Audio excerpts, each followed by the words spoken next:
Today, I am reacting to an absolute mammoth, horsecock leviathan of a man. He be lurking in the lagoon sometimes.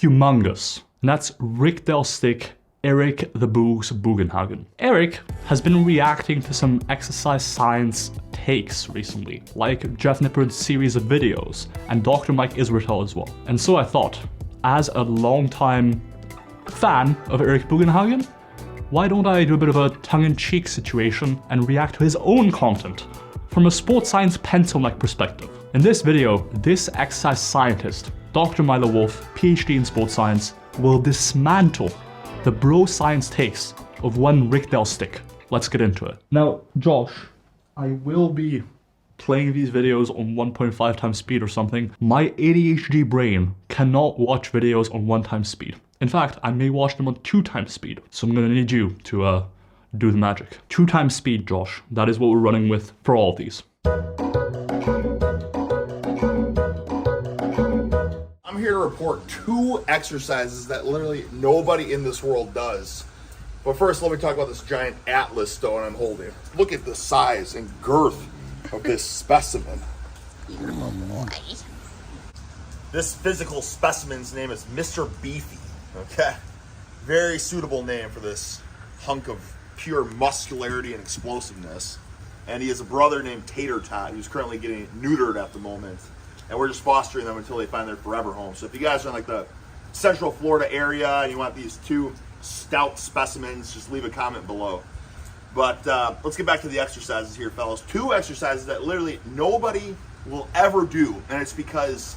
First off, that is wholesome as shit. And just as a fun trivia fact, I've actually been following, to an extent, Eric Bugenhagen since he was a much smaller, both literally and also on the web's presence. And I mean, I remember following him with some friends who were into lifting at the time when he had 2,000 subscribers. He posted his first videos, and I just loved the attitude, the silly lifting, and it was fun. But overall, I gotta say, a bit biased, because I like Eric's personality as a whole. And by the way, he's a big dude. I saw him at the Arnold. Big guy. Without further ado, let's get into these 2 forgotten about exercises that are supposed to be crazy effective.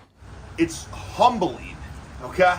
But it will make a freaking beast out of you. Okay, first exercise, boys, is the ultra deficit stiff-legged deadlift with 0 knee bend. In an age where everyone pulls ultra wide sumo stance with a freaking noodle deadlift bar, be the chook that pulls the stiffest of stiff bars in the gym while standing on bumper plates with absolutely 0 leg drive.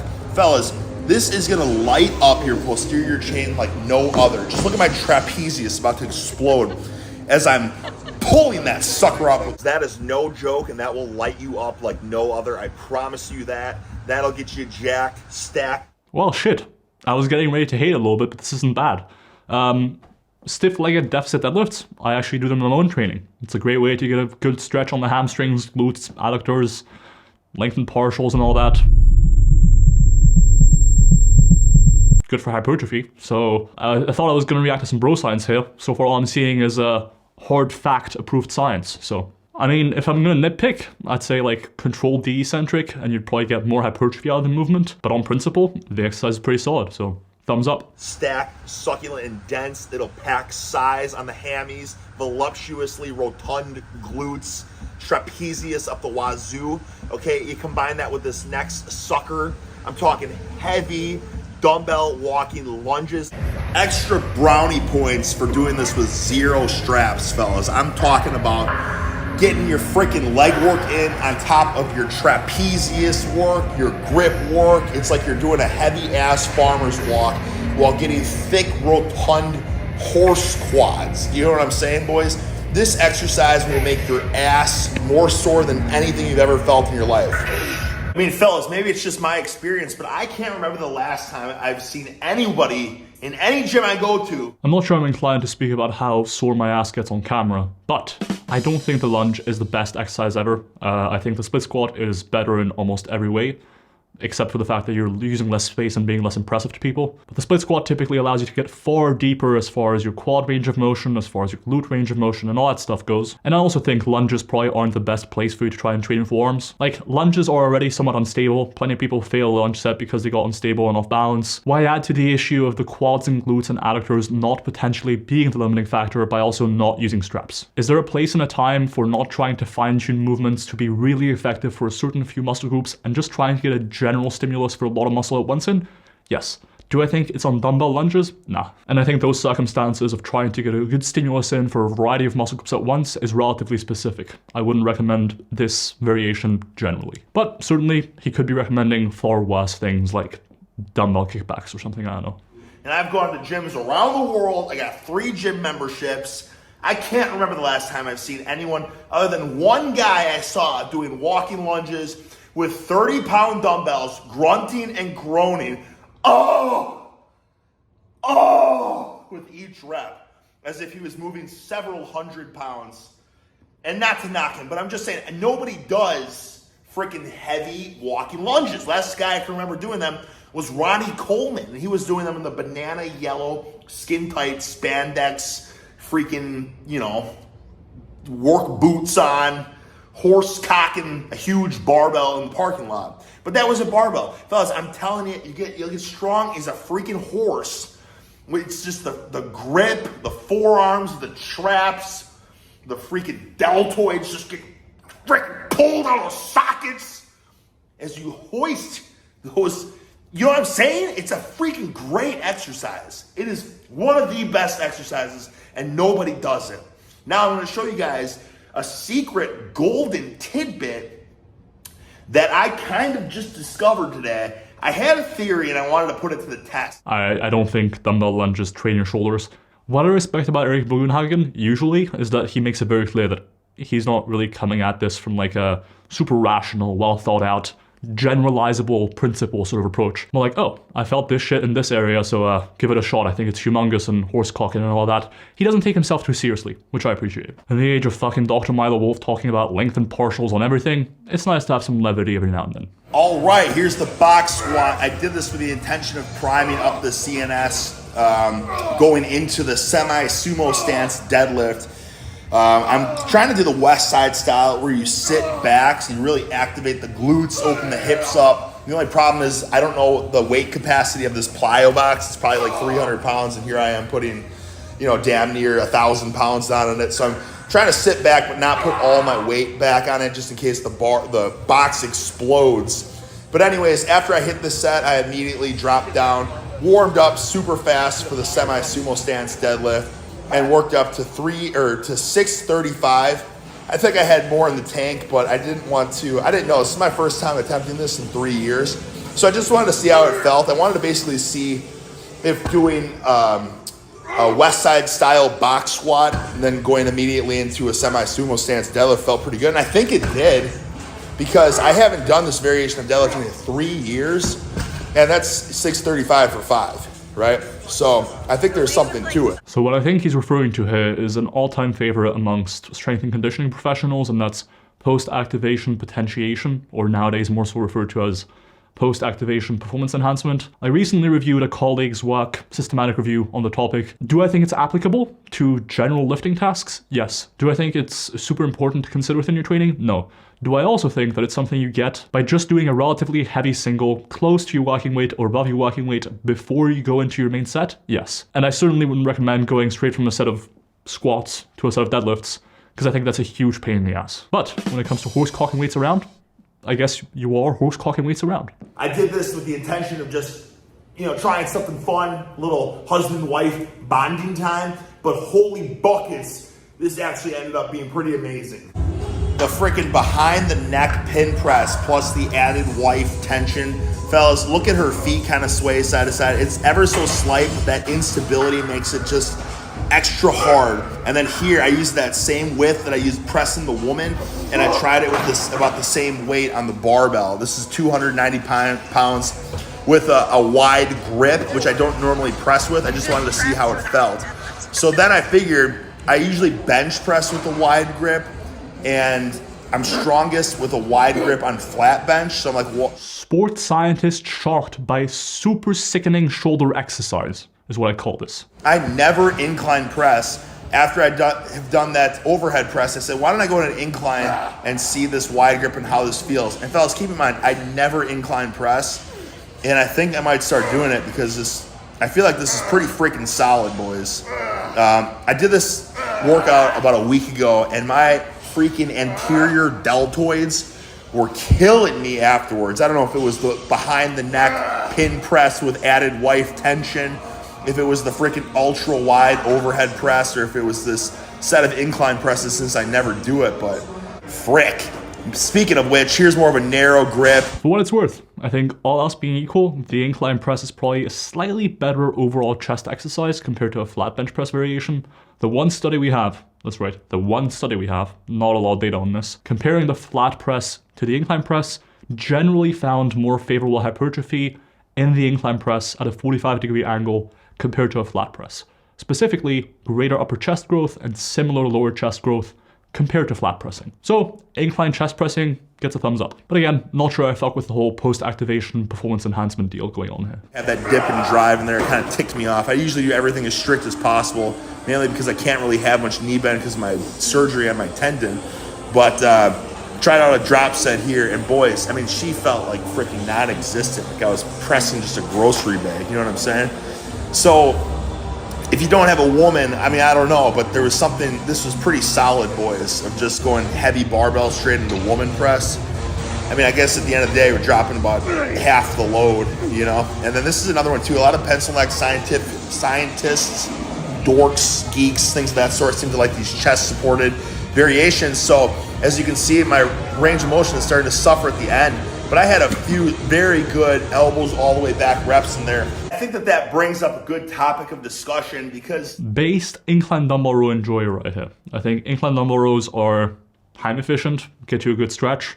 Inherently don't really allow for a full range of motion anyways, because if you row the dumbbell too far, you're hitting the bench and you're essentially having to miss out on that shortened position, turning the exercise into a lengthened partial. They require less setup than something like a seal row. So I think as far as rowing variations go, pretty cool. So, thumbs up. Like in people's minds, in this world we live in today, of everything being on the internet and idealism and things, it's like a set either has to be like perfect form the whole way through, or it's just an ego lifting set apparently. But what about the sets where you have 3, 4, 5 perfect reps, you know what I'm saying? Boom, explosive, pull them all the way back. And as you fatigue, you just kind of pulse it, you know what I'm saying? And even that last one, just try to hold it. You know what I mean? Like what? I don't understand why things have become so black and white. Like it's the mixture of everything. Use perfect form, even if it's just for a couple reps, and then, you know, just keep going until you hit the freaking wall. I'm going to tell you a little bit of a behind-the-scenes secret. Hey, okay? On this topic, the idea of doing lengthened partials after a full range of motion set, or essentially changing the end point of the set to when you can't get another lengthened partial as opposed to just a full rep. Like think about a pull-up, right? If you end a set of pull-ups when you can't get your chin above the bar anymore, you could have gotten probably like 10 more not full reps in that lengthened position. So essentially, we conducted a study recently. Results haven't even been pre-printed yet, nor published, comparing ending sets of calf raises when you can't get a full rep anymore to ending the set when you essentially can't even like get a half rep or something along those lines anymore. And we saw more hypertrophy when people ended the set when they couldn't even get that lengthened partial anymore. So essentially this idea of going past failure, at least when it's adding more reps in the lengthened position, now has some support for muscle growth. Now, it probably causes more fatigue as well, so I can't say for sure yet now how it's going to play out in the full program, but the general idea may have something to it. But back to the bro science. Guys, we'll get your hamstrings just sore as hell. Great movement that you never see anyone do it anymore. It was a huge fad like in 2010 with CrossFit, and then people just decided it's just not trendy and cool anymore. I don't know what happened. But basically, you see the form of how you like raise your torso all the way up, you drive your hips in, I mean, whatever. Watch, my whole point is, check out the 45-degree back extension, how I like to do this. I like to do the 45-degree back extension almost the same form. It's easier, but then when you do it with the plate, now check out this modification. So I'm hyperextending my back, I'm kind of driving my hips through, and then when I'm at the top of the movement, I'm like elongating the lever arm basically. So I'm adding like peak tension at the top. There is one problem, and problem is a big word here, but there's one grievance I have with Mr. Rick's content sometimes, and that's the lack of internal consistency. Like, ultimately, if it's all about keeping training fun, do you. If you train for fun, and I do shit, so I do things that aren't optimal too. But I think that when you try and justify things that aren't internally consistent, like, oh, I'm gonna do it this way to increase the stretch, like the stiff-legged deficit RDL. But on the other hand, I'm gonna go ahead and do this here because it's going to be beneficial, even though it's the opposite of what you just said for the other exercise. That is an issue just on a logical level. Personally, if I'm doing something for fun, I'll straight up say it. Like, I'm overhead pressing twice a week at the moment for fun. I just enjoy it. Is it ideal for hypertrophy? Do I think I'm getting something magical out of it? Hell no. It's just fun. And sometimes you lift for fun, and that's fine. Just do it, you know? And I'm pretty sure the stick actually agrees with me on this one. Variety, fellas, that's the spice of life. That's what makes life interesting. That's what makes training interesting. Finding ways to just take good classic movements and then just adding a little zest, a little twist on it. Just like a bicep curl. Now, I made this a YouTube short about a week or so ago, but I know not everyone watches the shorts. Fellas, check this freaking doozy out. I swear, if you have access to this, it's well worth it. Fellas, what you're looking at here is the greatest curl variation there is. The seated lever bar curl. Okay, we're talking about the perfect strength curve, perfect range of motion, full extension. Look at the freaking peak top strength curve here, boys. Peak tension up at the top due to the bar resting on the freaking forearms there. And then you can do a biomechanical drop set where you lean back and it changes up the strength curve. Boy, you can hit this to total exhaustion. Now check this out. You can do cheat curls with this sucker too. And they say with this bar, it's double the weight. So 2 plates on here actually equals 4 plates because of the leverages. I don't think this exercise is all that good. You're getting a lot of tension at the top and not that much at the bottom, which is the opposite of what you want. The mechanical drop set might make it better by allowing you to at least get some more reps in that bottom position, but yeah.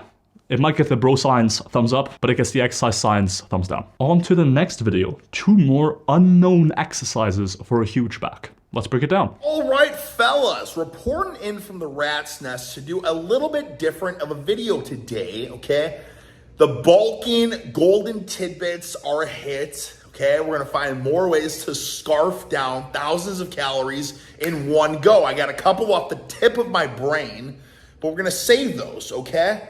Then, of course, the roller skating, roller blading, great times. There's a lot of good times to be had.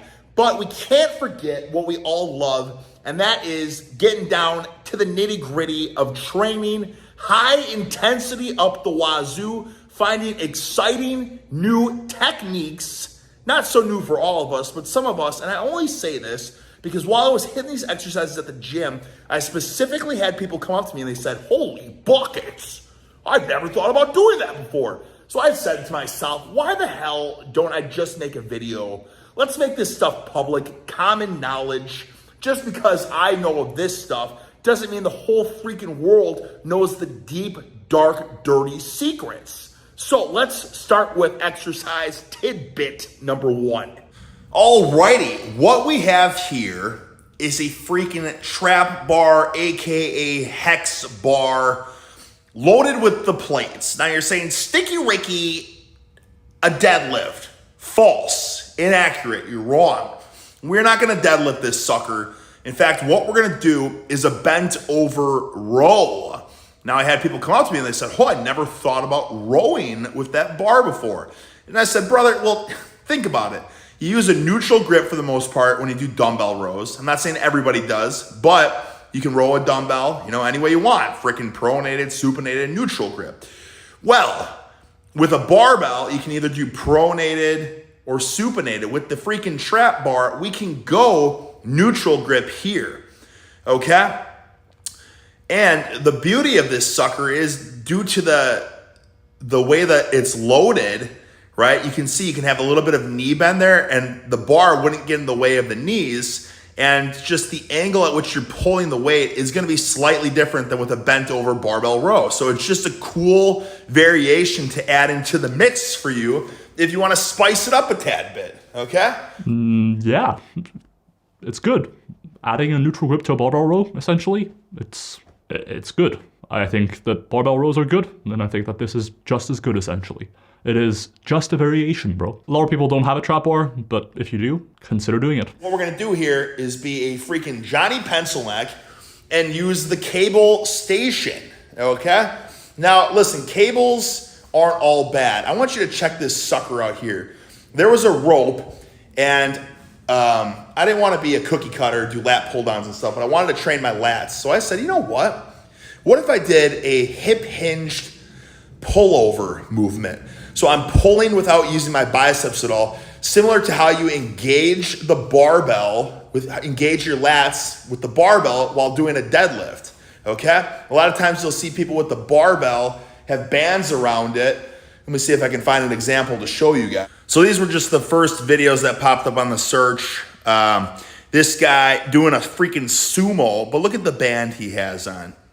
Look at how light that sucker. There's hardly any tension. Okay, here we got another guy. It looked like he's using the same light mini band.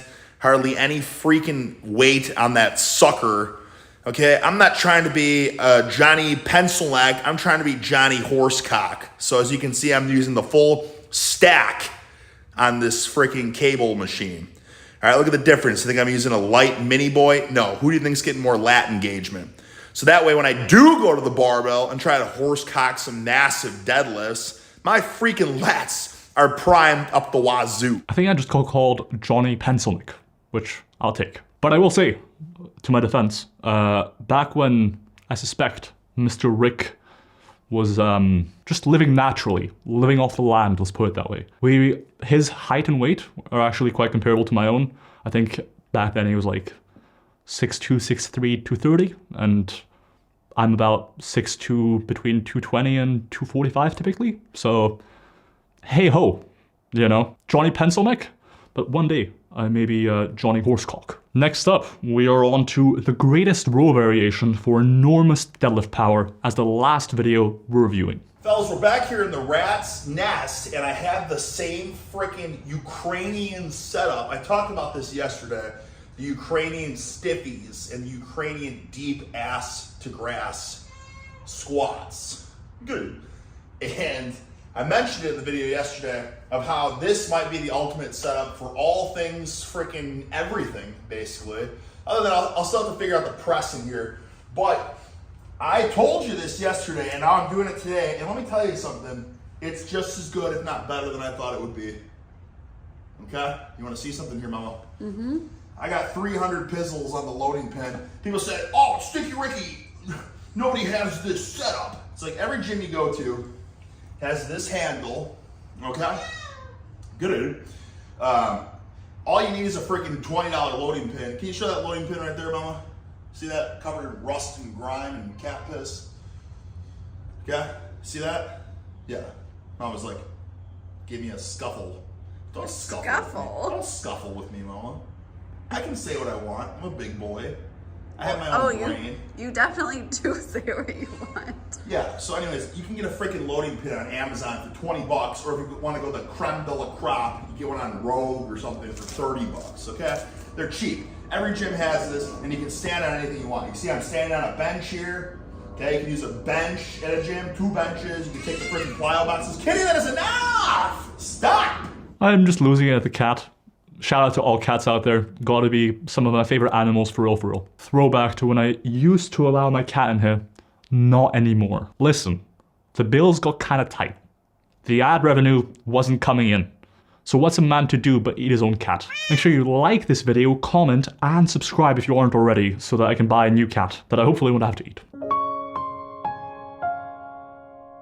And just so everyone knows, she mostly lives inside, but she likes being out here when he works out. Yeah, she loves it. She hangs out here. The garage door is open. The cat refuses to run away. She wants to be nestled with the steel. Yeah? And the sweat. And the grizzle. Alright? Anyways, I don't have the tunes cranking, but I'm going to horsecock this for you boys. Alright, we got 300 pounds on here. Watch this freaking range of motion. Don't look at the cat. I need you to pay attention to me. I say it every freaking day. Please. I'm trying. Yeah. It's She's your just duty. so cute. It's your duty to not miss the shots. Is it even filming, first of all? Yes. Thank God. Okay. All right, so check this freaking range of motion out. You guys see this? Look at that. I hooked that sucker on right there. Look at this, mama. Look at this. See that deep, deep? Yep. So deep. About to seep because I'm so. My gosh. What do you mean? I'm just making a slam poetry. Okay, see this? Now think about if I'm doing a barbell row with the plates and stuff. You're rowing here, right? And then your knees are kind of getting wet, so you have to be here. You have to roll like this, or you have to be here and roll like this to get your knees out of the way, or you're freaking rowing. You get what I'm saying here? But now with the Ukrainian deadlift setup, okay? I mean, fellas, I am 100% sold on this. This might be the only equipment I use in this garage. We got the 175-pound power blocks. We got the freaking, thousands of dollars rack. We got the freaking deadlift machine, 10,000 specialty barbells, but I think this is it. This is all I'll be touching. And same goes for you, Mo. Don't think you're getting off scot-free, okay? The second we have free time, you're jumping on this. All right? Okay? I don't like that they're uneven. They're not uneven. No, but like one side is soft and the Mom, other it is doesn't- hard. Oh my God. It's called adversity. You're teaching your body You do to better proprioception. under adversity. Okay? The cat keeps absolutely losing it, and it's distracting me heavily, but let's continue. Check this out. 300 pounds deep. Deep, mama. Yeah, I get it, honey. All right. Adjust the ding dong. Okay. What do you mean, Ma? You're not a guy. You don't get it. You can't have a crooked Okay. flip-flop. My gosh. Just go. Okay, you ready for this? 300 pizzles. Deep. God, I feel like I'm getting so mobile too. Look at this. See this flexibility? Yeah. Okay, here we go. This is for the boys.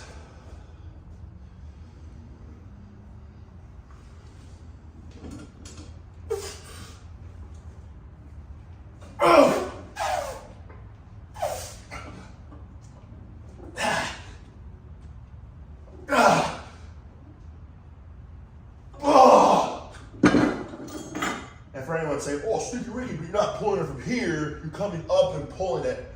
Yeah. Now, do you understand why that's beneficial, Goozle? So it doesn't hit the ground. I don't know. Well, yeah, but at the same time, I'm getting a huge freaking stretch in my hammies. Okay? Mm-hmm. This is a full freaking body workout. I'm sorry to say it. Right? Like, my ass is so sore today from the freaking squats and the deads, the stiff boys here yesterday. Right? And doing these suckers. So sore. But because it's so freaking deep here, you know what I'm saying? Like, I'm getting loose as a goose. I'm gonna be so freaking flexible. And every time between the sets, I'm doing this. I'm pulling myself lower. You see that, Mama? Yep, now you just need to work on your shoulders. Well, until you This can is think all about forward. You need it like back Huh? for your mobility. Yeah, that's as far as you go. Yeah, well, I need loose. I want these things to be tight. All right, besides assisting to an instance of domestic abuse with a cat, which I'd never want to experience again, the exercise being demonstrated is essentially just a deficit cheat row. Deficit rows, thumbs up. Cheat rows, thumbs down. Cheat rows, not so great on account of not really using enough weight to properly stimulate your glutes and hamstrings, typically. Like, ultimately, you can RDL or deadlift a whole lot more than you can cheat row. And so why would you incorporate a pretty subpar stimulus for your glutes and hamstrings into a row when the primary purpose of the row is to train your upper back? And so personally, rather than cheating, if you wanted to use more weight, which I don't think you should inherently be chasing, you could use lengthened partials. And lengthened partials is something I think you should probably be incorporating for maximizing hypertrophy. And you can roll a lot more weight with lengthened partials than a full range of motion, just because the hardest part of a full rep is that shortened position. Which is why the chicken row exists, where people sort of cheat the way up and then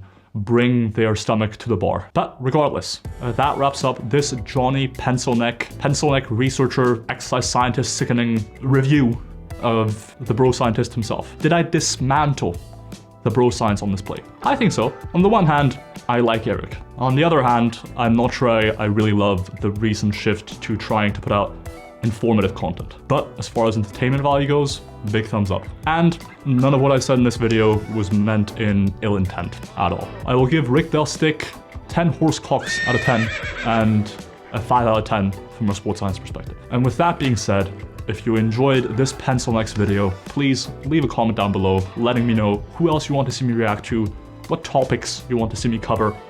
Leave a like on the video, subscribe to the channel if you haven't already. I know like 50% of the people watching these videos aren't subscribed. I will straight up come to your house and devour your cat as well. Not an actual threat, it's a promise. And with that being said, hide your cats, hide your wife. I will see you in that next one. Peace.